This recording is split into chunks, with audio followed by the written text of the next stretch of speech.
Today we're reading from Srimad Bhagavatam, 3rd canto, 9th chapter, 21st verse. And please forgive me for my inept ability to recite Sanskrit.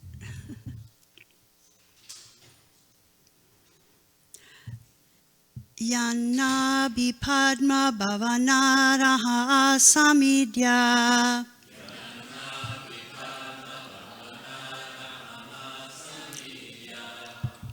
Loka trayopakarano yadanu grahena.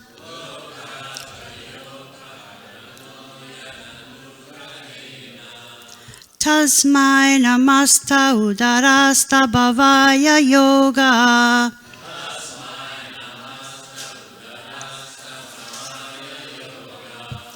Nidra vasana vikashana linekas. Nidra vasana vikasana lineksanaya.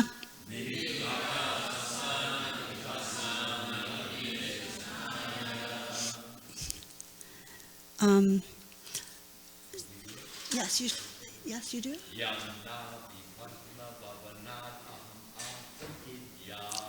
Yanna bipadma bhavanarahama samidya.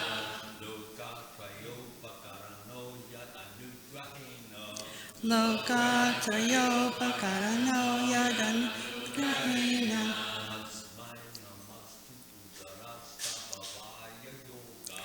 Tasmai namasta utarasta bhavaya yoga.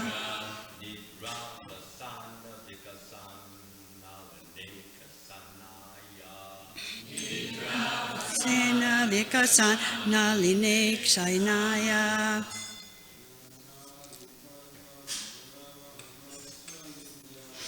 Nana bipadma bhavanarahama samidya.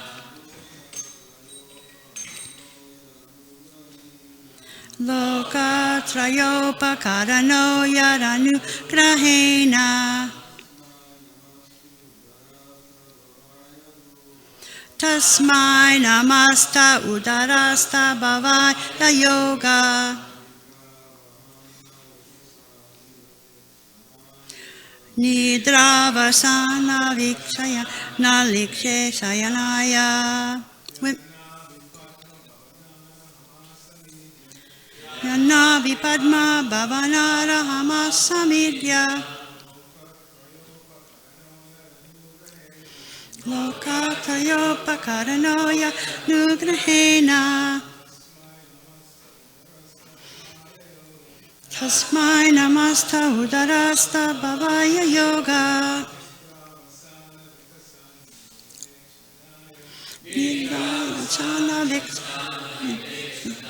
Ladies,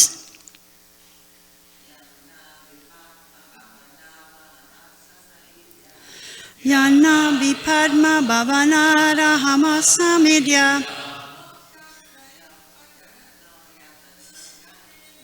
Loka trayopakarano yadanugrahena.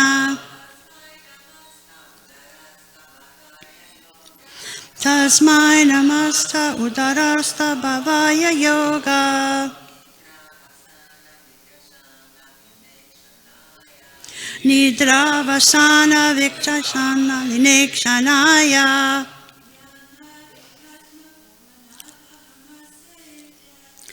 Yana bipadma bhavanarahama samidya. Loka trayopakarano yadanugrahena. Tasmai namasta udarasta bhavaya yoga. Nidra vasana vikasana likeksanaya. Okay, synonyms.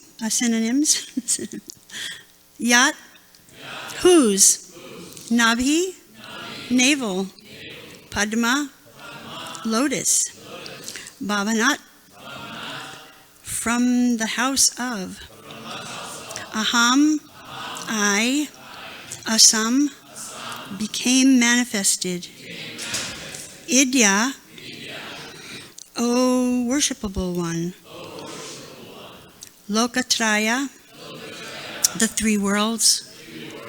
Upakarana, helping in the creation of. Yat, whose. Anugrahena, by the mercy.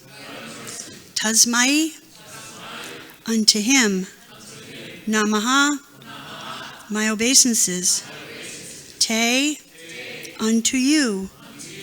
Udarastha, situated within the abdomen.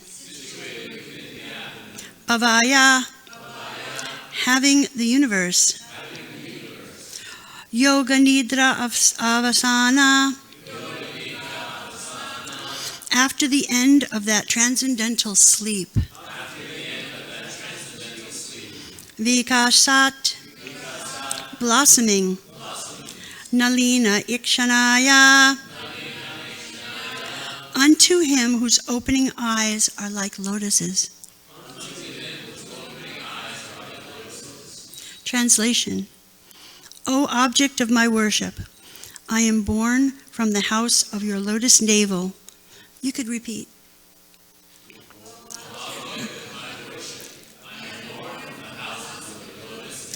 For the purpose of creating the universe by your mercy. All these planets of the universe were stationed within your transcendental abdomen while you were enjoying sleep.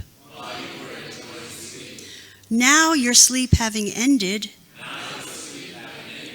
your eyes are open like blossoming lotuses in the morning.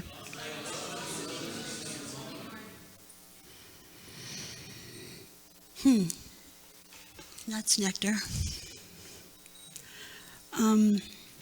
Purport by Srila Prabhupada. Brahma is teaching us the beginning of Archana regulations from morning, 4 o'clock, to night, 10 o'clock. Early in the morning, the devotee has to rise from his bed and pray to the Lord. And there are other regulative principles for offering Mangal Artik early in the morning. Foolish non-devotees, not understanding the importance of Archana, criticize the regulative principles, but they have no eyes to see that the Lord also sleeps by his own will. The impersonal conception of the Supreme is so detrimental to the path of devotional service that it is very difficult to associate with the stubborn non-devotees who always think in terms of material conceptions. Impersonalists always think backwards. They think that because there is form in matter, spirit should be formless. Because in matter there is sleep, in spirit there cannot be sleep. And because the sleeping of the deity is accepted in Archana worship, the Archana is Maya. All these thoughts are basically material. To think either positively or negatively is still thinking materially. Knowledge accepted from the superior source of the Vedas is standard. Here in these verses of the Srimad Bhagavatam, we find that Archana is recommended. Before Brahma took up the task of creation, he found the Lord sleeping on the serpent bed in the waves of the water of devastation. There, sleeping exists in the internal potency of the Lord, and this is not denied by pure devotees of the Lord like Brahma and his disciplic succession. It is clearly said here that the Lord slept very happily within the violent waves of the water, manifesting thereby that he is able to do anything and everything by his transcendental will, and not be hampered by any circumstances. The Mayavadi cannot think beyond this material experience, and thus he denies the Lord's ability to sleep within the water. His mistake is that he compares the Lord to himself, and that comparison is also a material thought. The whole philosophy of the Mayavada school, based on not this, not that, neti neti, is basically material. Such thought cannot give one the chance to know the Supreme Personality of Godhead as He is.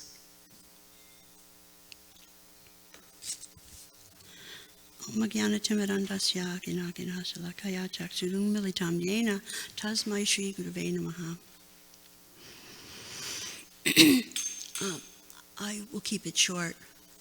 Nama Om Vishnu Padaya Krishna Prastaya Bhutale Srimati Bhaktivedanta Swami Namani Namaste Saraswati Devi Gauravani Pachadane Nevashesha Srinivadi Pastachere Satarane Vanchakalpa Tarubhyascha Kripa Sindhupya Evacha Patitanam Pavanebhyo Vaishnavebhyo Namo Namaha.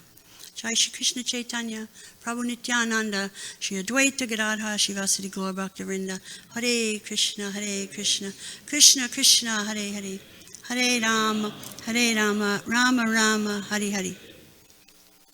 How fortunate are we to have this knowledge, to have this nectar. We use the word nectar all the time. It's kind of overused in a sense. Nectar, bliss, these words, they roll off our tongue, but when you stop to think, there's no better way to describe these verses that Srila Prabhupada's given us that were condensed by disciplic succession. He read, he studied. Srila Bhakti Siddhanta read and studied. Srila Bhakti Vinod read and studied. It came down and down and down and made this delicious para, thick para, sweet para. And he gives it to us, and we just kind of read it and get on with our lives. But this chapter is very nice. I'm using my phone because I wasn't expecting to give class and I didn't have much facility with a computer or anything. But Prabhupada makes important points in this verse. The first point he's making is about Archana. And another gift from Srila Prabhupada.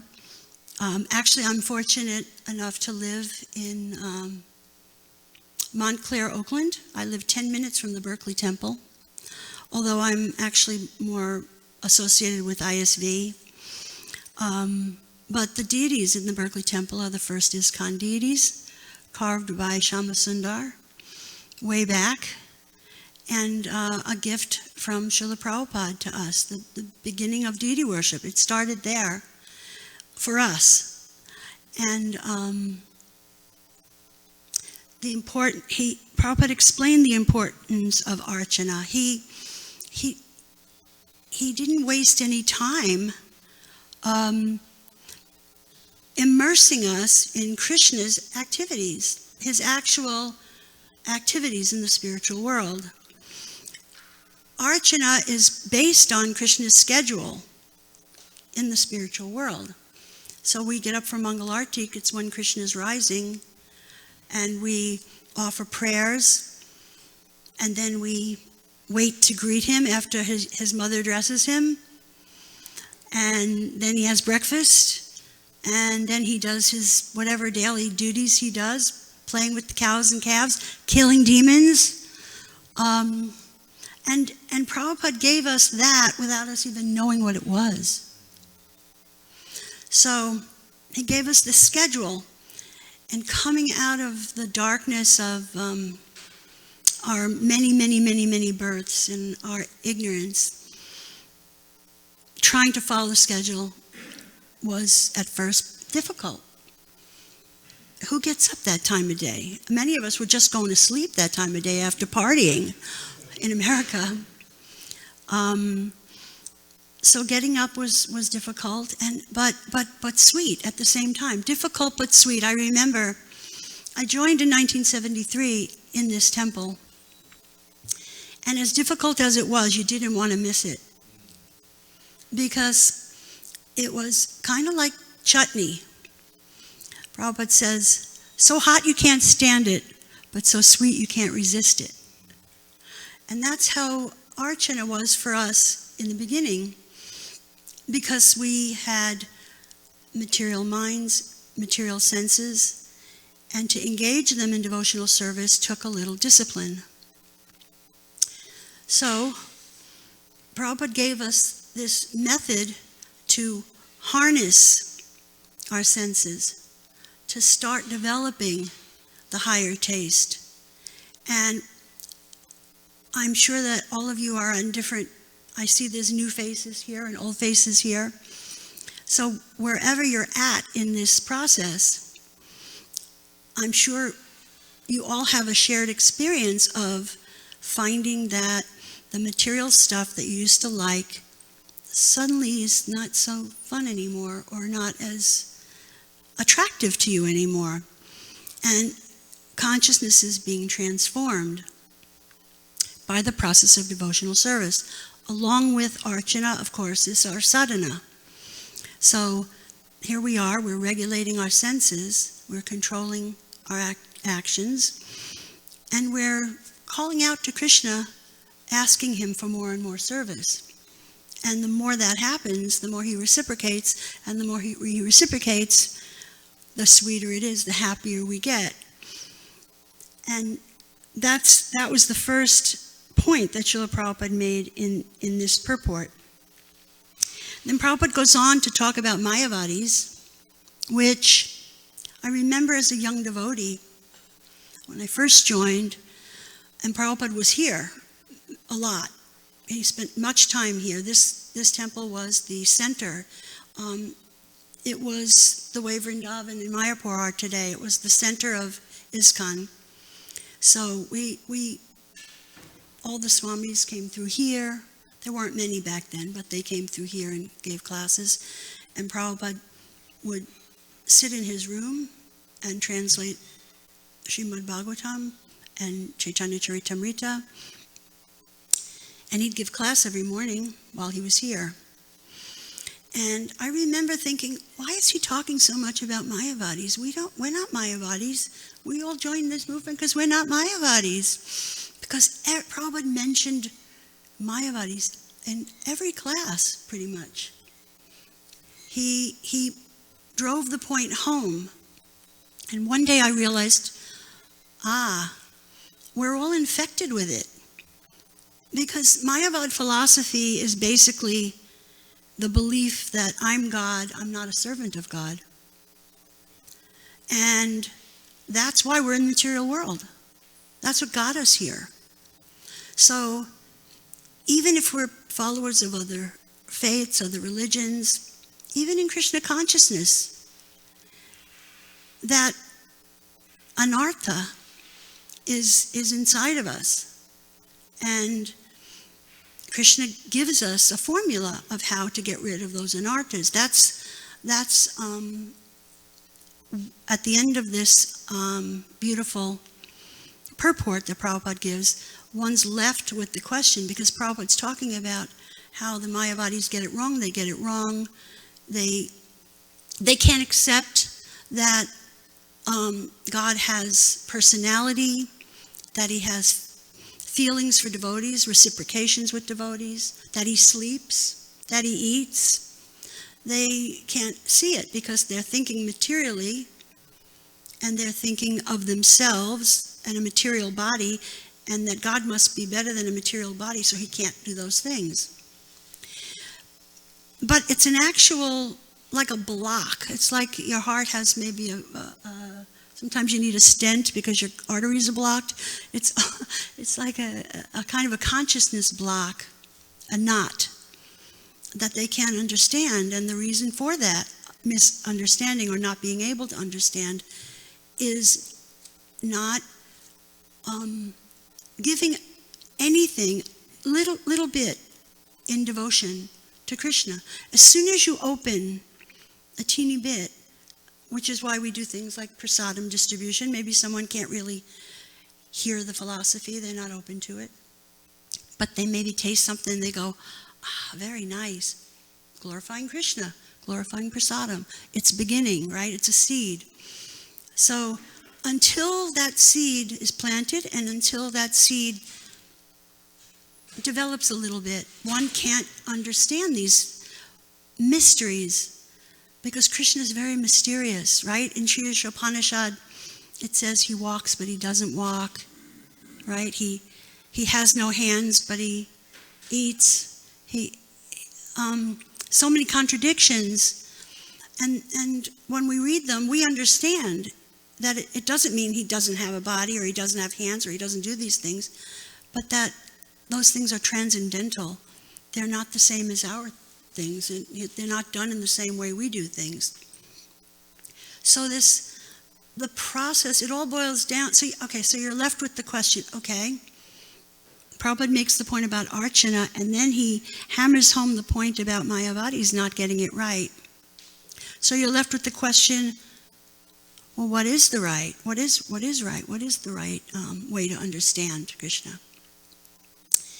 And it reminds me of about 2 weeks ago, my son, who's finally aspiring for initiation slowly, he's been reading a lot, and he asked the question. He said, Mom, how come if we have material bodies, material minds, we're in the material world, how can we think transcendentally? How can we know transcendental subject matter with a material instrument? How is it possible? And Kurnath was really impressed by his question. And Kurnath pointed me to chapter, 10th Canto Bhagavad Gita, chapter 87. It's the prayers of the Vedas personified. And they answer the question. Maharaj Pariksit asked that very same question. How can we understand transcendental subject matter with this material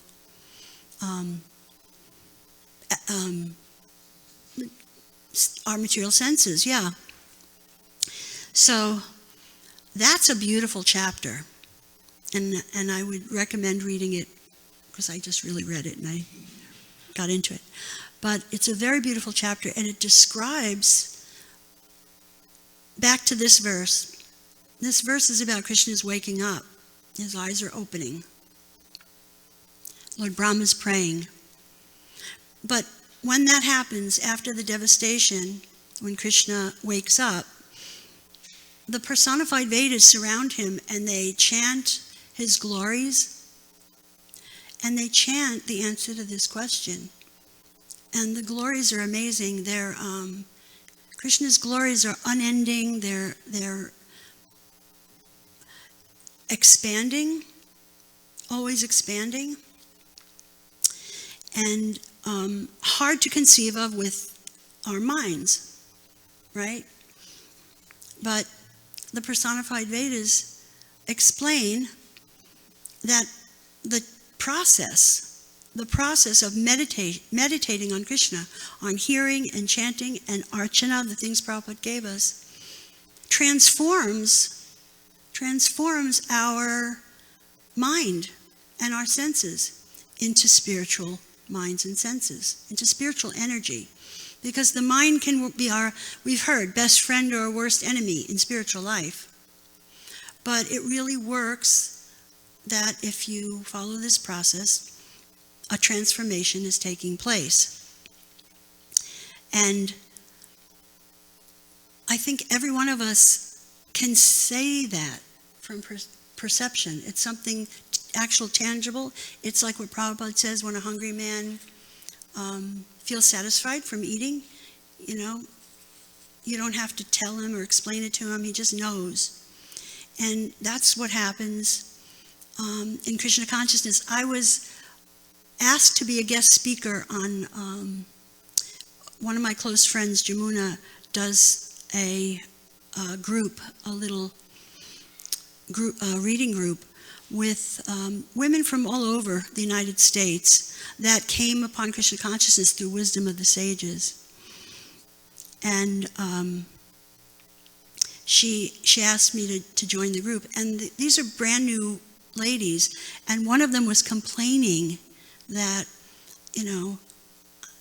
I kind of, my friends, I kind of don't want to be around them anymore, and I don't like the things I liked anymore. And so she needed some guidance to how to satisfy those desires because they weren't being satisfied there anymore. And and she's brand new.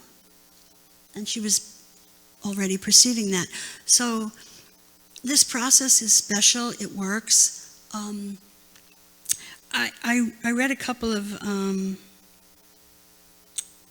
let's see, from the 10th canto that I thought was really sweet.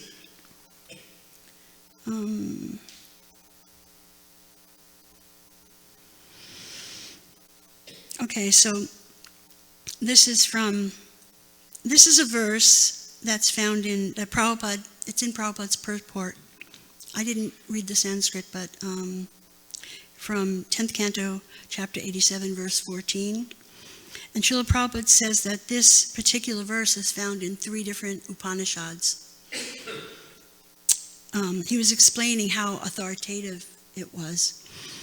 And it goes, "The one Supreme Lord lives hidden inside all created things. He pervades all matter and sits within the hearts of all living beings. As the indwelling supersoul, he supervises their material activities. Thus, while having no material qualities himself, he is the unique witness and giver of consciousness." So, we can understand from these teachings that Krishna, the giver of consciousness, seated inside the heart, is giving us everything we need to come and to know him. And it's recommended in that same chapter that one should meditate on Krishna and his activities. So one thing Vaisheshika likes to do, and I'm very partial to Vaisheshika Prabhu, he likes to look words up during classes. So I looked up the word meditate, because that's another word we just kind of use a lot. And I'm going to find where I put it. It's a very old word, comes from Latin.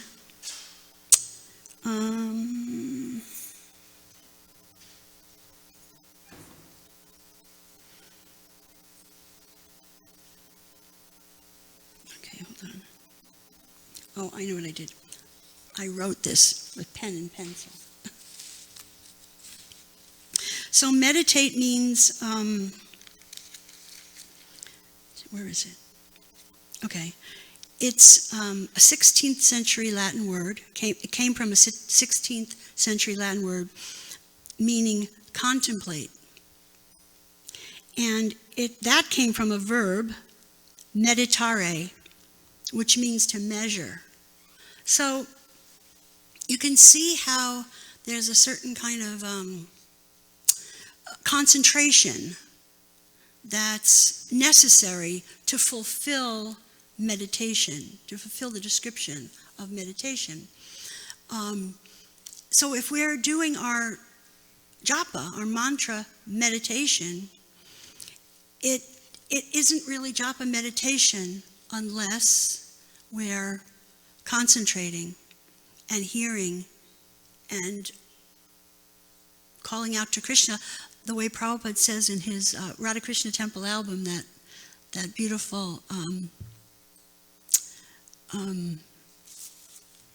yeah, thank you. I do lose words these days. The address on that album where he says, the chanting should be done like a baby crying for its mother. So that gives a little insight as to the mood that is beneficial for chanting japa. So these verses, these Bhagavatam verses, are all Prabhupada's realizations, and they're a gift to all of us, and they're only as valuable to us as we endeavor to accept them. And accepting them takes concentration, and effort. If you want to get any kind of a degree in school, if you want to, get a real estate license, if you want to learn a skill, those things all take concentration. Spiritual life takes concentration and navigation. It takes navigation. There's, in today's world, we have so much facility. Social media is a wonderful thing for devotees. It keeps us all in touch. We get to hear classes from Vrindavan. We get to see pictures of deities all over the world. But it also could be a nightmare and a waste of time. So key word is navigation, and other key word is meditation. And I took those two, when I read Prabhupada's books, I think of those two things. And this particular verse is part of Lord Brahma praying. This is another good point. Lord Brahma's praying in I think it's the 3 verses, starting with 21 on to like 23. He's praying to the Lord to be able to do his duty nicely and not get proud. He's praying to not forget and get proud. And we know Lord Brahma had a problem once before, right? When he stole the cowherd boys. And I was thinking, if Lord Brahma is praying for that mercy, how much we need to pray for that mercy. Because to be Lord Brahma, you've perfected your devotional life. He's the guru of Narada Muni. I mean, he's Lord Brahma. And he's praying to not be proud. So a couple of points from that. One is, as I just said, if he has to pray for that, imagine how much we do. The other point is, for him to pray for that, it's an indication that pride is a thing, and it's everywhere. I mean, it's affecting Lord Brahma. It's affecting demigods. It's this very, it's worse than coronavirus, So it's something to look out for. And I took a class recently. Well, it was a seminar given in ISV by Radharaman. He's so good. He's such a good guy. He gave this nice class on how to give a class, and he broke it up into 3 parts. And the first part was intention, the second part was content, and the third part was delivery. And in intention, he spoke a lot about this point, because he runs across devotees many times stopping themselves from doing different kinds of devotional service for fear that it would make them proud. So that's another thing to watch out for, because what he was saying was Krishna consciousness is the one place where you're given license to speak. You're asked to speak. If you go to a university, you can't speak. You have to get a degree. There's rules and regulations everywhere you go in order to speak. Unless you want to just rattle on a street corner, right? But in Krishna consciousness, this very sublime philosophy, very deep, sublime philosophy, we're given permission and invitation to speak. And Krishna, if you, like Lord Brahma, take example from Lord Brahma and pray to be able to convey what Prabhupada's given us, then Krishna will take care of the rest. What he said was, you might be leading a kirtan and you're first thinking, no, I don't want to do that. And then you start to lead it and it goes real good, and then everybody's happy and you think, oh, I'm pretty good at this. He says, and then you see that next time it doesn't work out for you. He said, so don't be afraid, because Krishna will give you little slaps on the wrist every now and then to guide you. So this is a beautiful mystical process. Lord Brahma is praying to the Lord, and Lord Brahma is, he says the most beautiful prayers. The prayers to Lord Krishna after he steals the cowherd boys are beautiful. The Brahma Samhita is beautiful. And in this verse, again, it's just beautiful. And I guess that was, does anybody have any comments or reflections? Yes, Prabhu?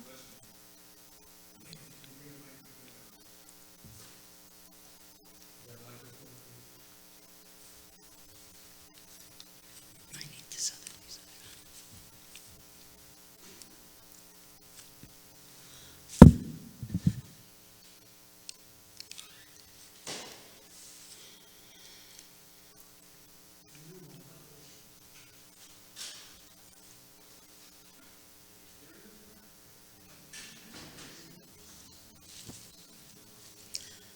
Hare Krishna, Krishna Krishna, Hare Hare Ram, Ram Ram, Hare Krishna. No, it's for.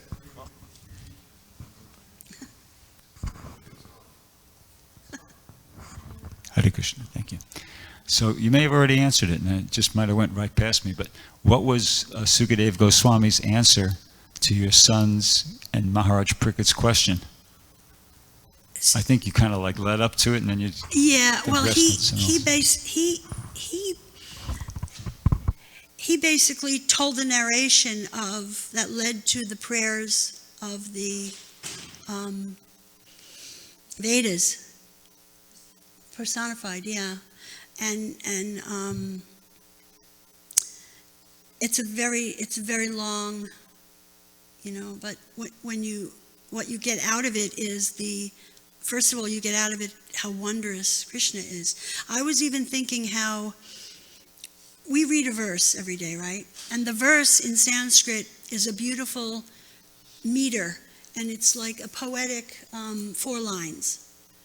And then from there, we translate it into English. A little clumsier, but it's expanding, right? The English translation is usually longer. Then there's Prabhupada's purports, and they're longer still. And from those purports, devotees from all over are espousing so much of what Prabhupada's teaching. It's like that's one verse, expanding, expanding, expanding. And that's one little piece of the knowledge that lies within the Supreme Personality of Godhead.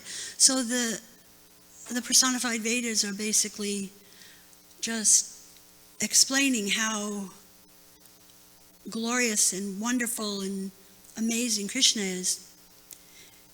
Yes, Wu Archita. Is that okay? Did I say okay? Hare Krishna, Jagarini. First of all, thank you for accepting the invitation to speak on such short notice. It was just like last evening. Thank you very much. And a couple of things. You gave a very nice answer, deeper actually than what you just gave, about the process of purification, of transforming material senses into spiritual senses. So that's the answer right there. Of course, the Vedas personified in their prayers, they go into more detail, but that was the succinct takeaway from today, that if you purify your senses by this process of archana and sadhana, then you will be able to understand even with this mind and that you have now. So, I mentioned before your class, and I think it's still appropriate at this point, that a lot of devotees here don't know you. So maybe you can just share how you came to Krishna consciousness. Okay. I was born in Brooklyn, New York. Are you from Brooklyn? Okay. And I emerged, puberty in the 60s. And it was a tumultuous time in the United States, a wonderful time, because it got us ready for Prabhupada. And by the time I was 16, 17 years old, I started questioning, because I was raised Catholic, started questioning a little deeper. I liked it. I liked the philosophy, what little there was of it. I liked the goodness of, the saints. My mom got me a book on the saints, and they were selfless and devotional. That whole idea of devotion was attractive, and there's a lot of that in Catholicism. But the philosophy is flat. And when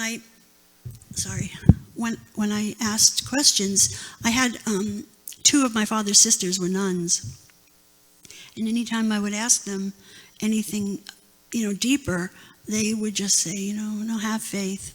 Why is God making some people, born in terrible conditions and others are born beautiful and wealthy, and why isn't he fair? And he has his reasons, just have faith, this kind of thing. And I was fortunate to, I'm trying to think, go back. I went to, I think my first contact with the devotees was at a rainbow gathering. And the devotees were there, and they were giving out kefir, I remember. On television. Yeah, actually, thanks, Kanka. Yeah. Yeah, Srila Prabhupada arrived in New York when I was a teenager. I was with Nirkula. We were close friends. We kind of grew up together. And we were at a friend's house watching a football game, and they interrupted the show to broadcast the Swami coming to New York. And we, just watched the TV, and I remembered, for some reason, I just felt really moved, and I said, his feet aren't touching the ground, far out, I think I was 17, Nirkula was 15 at the time. And yeah, so I did see Prabhupada, but that was it. I didn't know what he was, who he was, didn't know about Krishna consciousness, just was impressed that how he appeared. And then yeah, I met devotees in Harriman, at the Rainbow Gathering, and that was quick also, but we sat with them and had a little kirtan with them, and still didn't know much. And I went back because we'd moved to California. I went back to New York, and when I was there, I wanted a Bhagavad Gita somehow or other, and I cannot remember why I wanted a Bhagavad Gita. But I said to Nirkula and Brahmarupa and Tirtharthi, we've got to go to the temple. I want that book. So we went to the New York temple. Was it Brooklyn? Henry Street. Yeah, it was Henry Street. Because this was 1972. Yeah, 1972. Went to the temple, got a Gita, and then we drove back to California. So I read the Bhagavad Gita in the car the whole way back to California. And when we got back to California, we saw a sign. We were living in a cabin. We were living in a cabin in Santa Cruz in the mountains. No running water, no electricity. And there was a sign posted. Satsrup Maharaj was going to be at someone's home and giving evening classes. And Satsrup Maharaj was then traveling with a wonderful Bhakta named Bhakta John, who later became Ganasyam, who later became Bhaktitirtha Swami. So we went every night for about a week, maybe a little longer, 10 days, something like that, to hear from Maharaj. And he took us on Harinam in Santa Cruz, and he taught us little things, taught us how to offer obeisances. And then he said, I'm going to come to your house and show you how to set up an altar. We were living together, by the way, Nirkula and I, and our then husbands. We're living together in this cabin in Santa Cruz. And he said, I'm going to come up there and show you how to run a Krishna conscious household, how to set up an altar, offer your food. And when he came up and saw how we were living, he changed his mind. He called up Karandar, and here, then temple president in Los Angeles. And he asked if there was any room for us, and Kronos said, bring him down. And he asked us, would you like to come? And we said, yes, Hari Bol. And I remember it was easy. My then husband and I had one backpack between us, and I had a baby. Subal was already born, and Nirkula and Brahmarupa had one backpack between them. And we just got in his van, and we came to Los Angeles, and the rest is history. At first, we were given a place. The temple had just bought the apartment building here, the one on same side of the street, furthest one down, where the Brahmatrinis live in the front, or used to live in the front. That building was bought, but the tenants were still in it. So they gave us, an apartment on Exposition Street that was condemned. It was going to be torn down, and they got permission to house devotees in that building temporarily. So we stayed there for a little bit, and then we were the first people to get the apartment in that building, because Nirkula and her then husband and me and my then husband were willing to share. Everybody on the waiting list, nobody wanted to share. And the first apartment available was the 2-bedroom. So we were the first devotees in the building. It was nice. Prabhupada came there. He came to our house. That's a nice story too. We were at Guru Puja. You know, we came to the temple. Prabhupada was in LA. We came to Guru Puja. And I had my baby, and I left the temple after Guru Puja was over. I'm walking home, and somebody runs up to me and says, Prabhupada's on his way to your house. And I went, wow, what? And I ran in and made sure everything was... But we lived so simply, it was kind of okay. Today, I don't think it would be okay if someone dropped in on me like that, especially Srila Prabhupada. But when he came in, they spared no details. They went into every room. They opened even medicine cabinets. They opened our closets. They showed Srila Prabhupada every corner of the place. And he turned to me and he said, very nice, very clean, and gave me a really big smile. Yeah, it was wonderful. So I grew up in Los Angeles, basically. I was 19, and I moved away from here to the Bay Area in 1989. So 16 years I spent here. And I'm so happy to be here today, and I feel blessed to be able to speak to all of you. And I hope I didn't disappoint. Thank you very much.